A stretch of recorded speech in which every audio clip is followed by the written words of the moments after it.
आज आलो आहोत आपण विदर्भाची पंढरी श्री संत गजानन महाराज शेगाव या ठिकाणी आणि खरोखरच या ठिकाणी एकदम प्रसन्न वाटलं.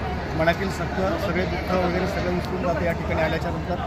आणि या ठिकाणी या परिसरामध्ये आल्याच्यानंतर खरोखरच अप्रतिम अशी स्वच्छता या ठिकाणी दिसून येते आणि या ठिकाणी भव्य अशी पार्किंगसुद्धा आहे. आणि बरेच आपण महाराष्ट्रामध्ये मंदिर बघितले असतील, या भारतामध्ये सुद्धा मंदिर बघितले असतील, परंतु या ठिकाणची जी स्वच्छता आणि जे प्रसन्नमय वातावरण, अतिशय भक्तिमय वातावरण या ठिकाणी आम्हाला दिसून येतं.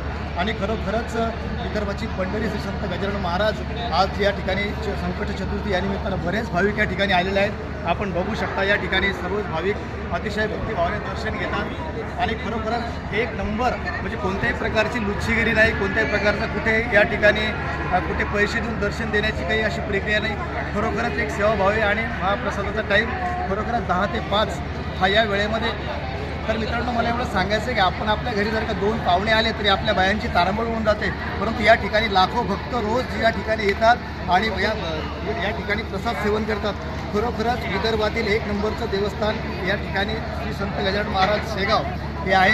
आपण या ठिकाणी भेट द्या. मी सुद्धा या ठिकाणी भेट दिलेली आहे. खरंच मला एक सांगायचं वाटतं, चिंतेचा होऊ दे सूर्योदय, चिंतेचा होऊ दे सूर्योदय, अंधारावर होऊ दे मात, एकटं लढतंय लेखू तुझं जय गजानना, त्याला प्रयत्नांची दे साथ, त्याला प्रयत्नांची दे साथ. जय गजानन माऊली, रामकृष्ण.